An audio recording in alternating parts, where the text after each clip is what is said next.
طالب افتح الباب، فوالله لقد اجتمعنا على كلمة واحدة ولا تفارقنا، فإن استجبت فبها وإلا أخرجناك بسيوفنا وأحرقنا عليك الدار. افتح الباب يا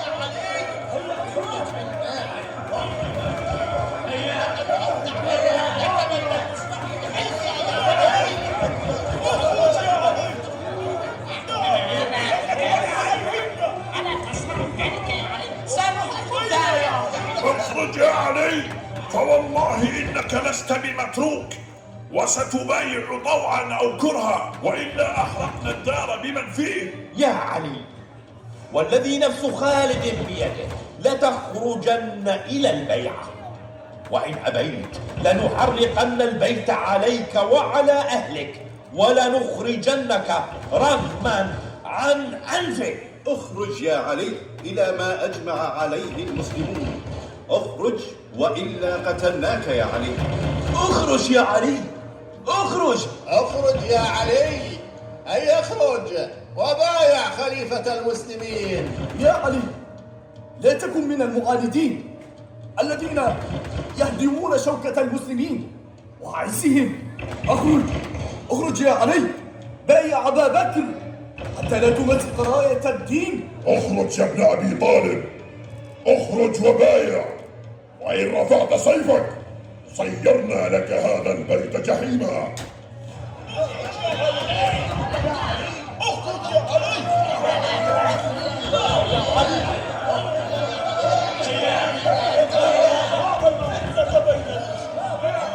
أبا يا رسول الله، انظر ما لقينا بعضك من هؤلاء. ماذا يريد القوم منا يا أماه؟ إني خائف عليك من هؤلاء. لا عليكما يا أولادي، لا عليكما. يا فضة، يا فضة، خذ الحسن والحسين إليك بعدين. اللهم إني أشكو إليك فقد نبيك وانقلاب هذه الأمة علينا.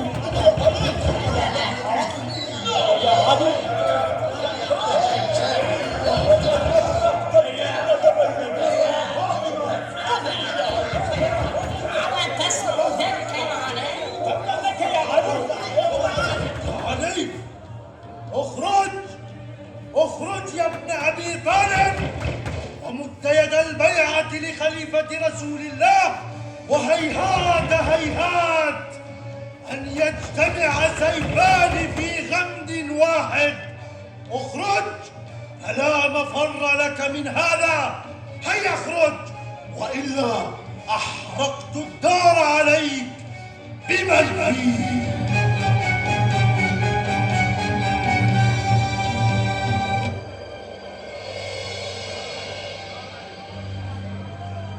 ما لكم يا قوم؟ وأي شيء تريدون؟ والله لا أحل لكم الدخول إلى داري. يا فاطمة، نريد من علي أن يخرج معنا وأن يبايع خليفة رسول الله أبا بكر. مهلا يا فاطمة. ما تريد منا يا عمر؟ ما أريد؟ ما بال ابن عمك قد أوردك للجواب وجلس من وراء الحجاب؟ يا عمر، ما أسرع ما ادعيت. ما لم تكن بالأمس؟ ألم تسمع ما قاله أبي رسول الله يوم غديركم في حق علي وهو أحق منكم بالبيعة؟ وإن أبي لم يخلف أحدا إلا أبا الحسن، ولكن طغيانك يا شقي أخرجني وألزمك الحجة، وكل ظالم غضب. فاطمة، إن لم يخرج جئت بالحطب الجزل وأضرمتها نارا على أهل هذا البيت وأحرقت من فيه، أو يقاد علي إلى البيعة. افتحي الباب يا فاطمة، افتحي الباب وقولي لعلي أن يخرج ويدخل فيما دخل فيه الناس، وإلا أحرقنا عليكم الدار. يا بنت محمد، قولي لعلي أن يخرج ولا يرمي نفسه في بحر السيوف والرماح بعدما تمت الحجة بمبايعة أبي بكر. يا فاطمة، قد استعجم علينا كلامك، فاقصري وامر ابن عمك بالخروج أو لنضرمن البيت عليكم. يا فاطمة، إن لم يخرج علي سنقيم عليه حدود الله بسيوفنا المشرعة، ويرضى بما رضينا بمبايعتنا للخليفة. بئس القوم أنتم، تركتم رسول الله جنازة بين أيدينا وقطعتم أمركم بينكم. يا عمر، أما تتقي الله عز وجل؟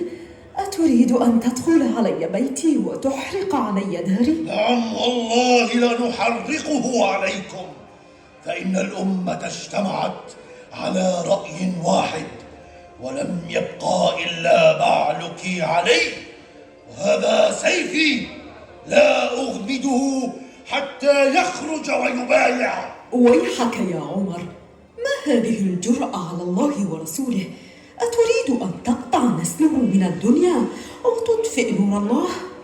والله متم نوره ولو كره الكافرون. كفي يا فاطمة، كفي، فليس محمد حاضرا ولا الملائكة آتية بالأمر والنهي والزجر من عند الله، وما علي إلا كأحد من المسلمين، فاختاري إن شئت خروجه إلى بيعة أبي بكر أو أحرقكم جميعا. إلهي، أشكو إليك فقد نبيك وارتداد أمته علينا ومنعهم إيانا حقنا الذي جعلته لنا في كتابك المنزل على نبيك المرسل.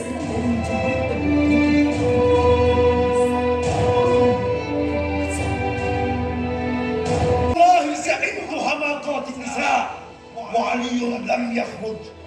يا قوم، اجمعوا الحطب وضعوه على الباب، باب فاطمة. هيا يا قوم، هيا يا قوم، اجمعوا الحطب، اجمعوا الحطب.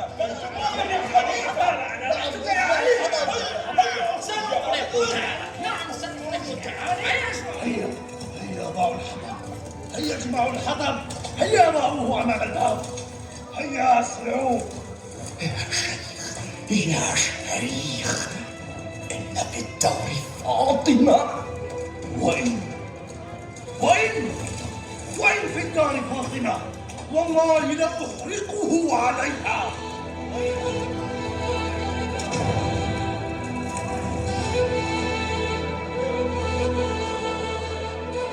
يا خالد بن الوليد، ويا سعد بن أبي وقاص، ويا عبد الرحمن بن عوف، ويا عثمان بن عفان، ويا طرفان، أحرقوا الدار، أحرقوا دار علي، أحرقوها بمن فيها.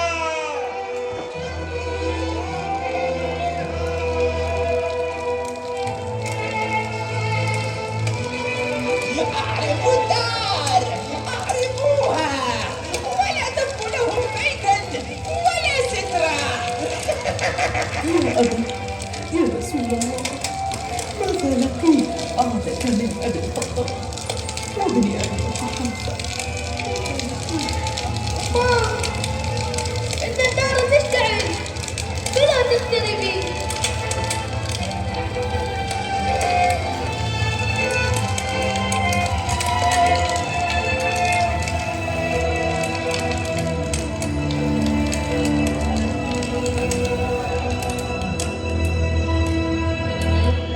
تبكين زينب يما لا تبكين عن النار،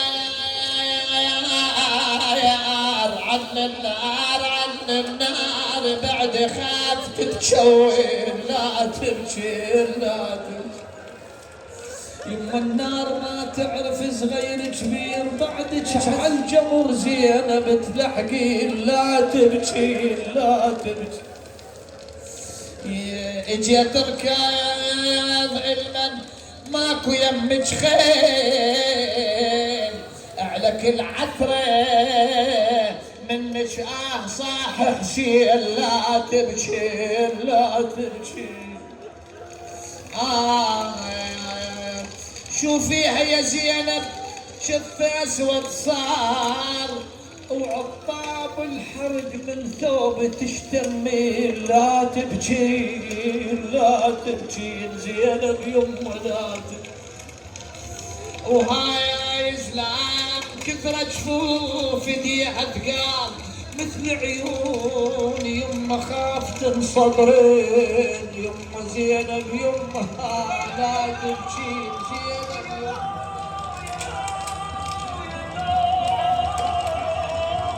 يا قنفذ الباب على فاطمة واتركه وراء النساء. هيا ادفع هيا ادفع ادفع الباب. ابتعدي ابتعدي يا فاطمة ابتعدي ابتعدي يا فاطمة. افتح الباب افتح الباب يا لهذا الباب اللعين. افتح الباب افتح الباب. نشدتكم الله وبأبي رسول الله أن تكفوا عنا وتنصرفوا. هيا هيا ادفعوا الباب الأول ادفعوه. قال لا والنساء افتح الباب والله لا تكون قوة وانخلافة في نفس هذا البيت. افتح الباب افتح الباب يا فاطمة إن الله قضى وحكم في الأمر وإننا لم نأتي إلا بما اجتمع عليه المسلمون. افتح الباب ولا تجادلي محمد. يا قنفذ هيا أعطني صوتك هذا أعطني الصوت. فوضعت فاطمة يديها على عضادتي الباب تمنعهم من فتح الباب.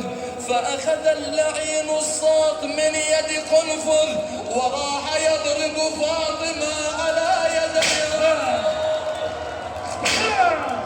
أين المنادي يا فاطمة؟ يقول الإمام الصادق ترك الصوت على يدي فاطمة أثرا كالثلج الأسود يعني مثل السوار الأسود. فنادت فاطمة يا بدر.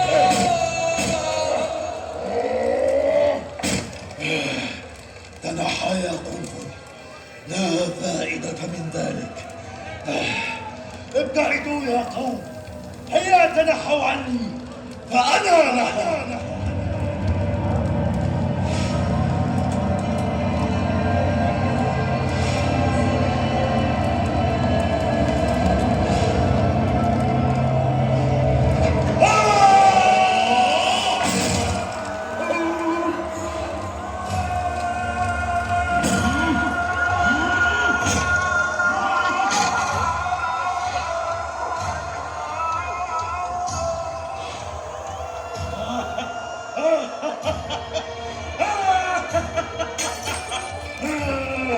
لقد دخلت دارك يعني.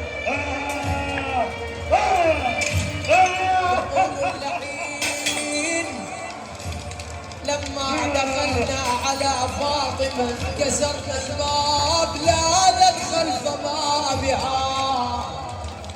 أسندت ظهري للجدار قدمي على الباب وصرت أتبع الباب على فاطمة.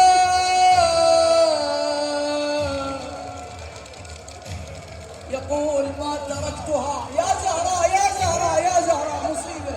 يقول ما تركتها حتى سمعت أضلاعها تتكسر. يا أبتاه هكذا يصنع بحبيبتك وبنتك. هذا ما أراده محمد لكم والله سأجعلكم تابعين غير متبوعين.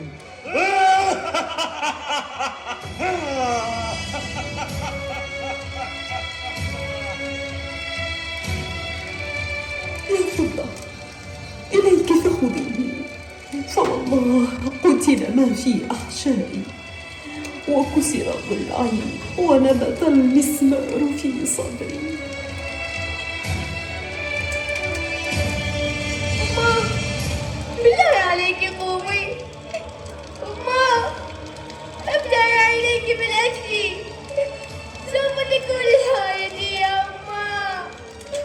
أرجوك كلميني. أما